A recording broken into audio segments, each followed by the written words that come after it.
Good morning, it's Chilemi. Hope you're well. It's a beautiful Thursday that we got once again. Blessed to be alive. Now, today I'd like to talk to you about the consequences of sin.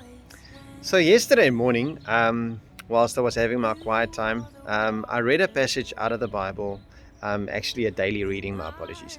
And it spoke about the effects that sin basically has on our life. And I'm going to illustrate it to you shortly by means of an analogy. So give me 1 second and I'll be back now. Okay, so as you can see, this is a lid from a coffee cup. Now, my finger there basically prevents the water from running out. Now, let's say my finger represents sin. So what happens is the water, as it gets poured in at the top of the cup, that represents God's word and us being fed as Christians by means of the word, going to church and things like that. But as you can see, the water does not run out. So there's no ways of new water coming in because it'll just overflow and it won't fill up. Now that is exactly what sin does.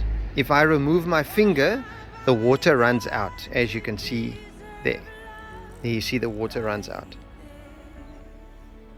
So that is exactly the effect of sin. It basically blocks us in hearing more of God by means of people speaking into our lives, reading the Bible on a daily basis, and going to church and things like that. And what does the word say to us? Let me read it to you quickly. So Jesaja 59 vers 2 lees soos vol: Dit is julle oortredinge wat skeiding gebring het tussen julle en julle God. Dit is julle sondes wat gemaak het dat hy nie aan julle steur nie en nie na julle sal luister nie. Julle hande is met bloed bevlek, julle vingers met onreg. Julle praat net leuns, julle bedink net onreg. So that's the effect that sin has on our lives.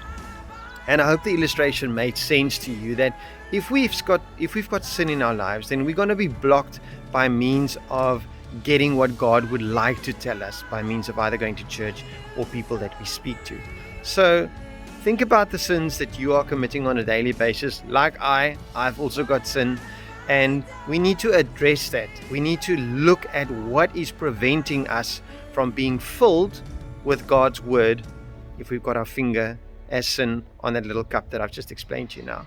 Hope it means something to you. Be blessed, and I'll speak to you tomorrow.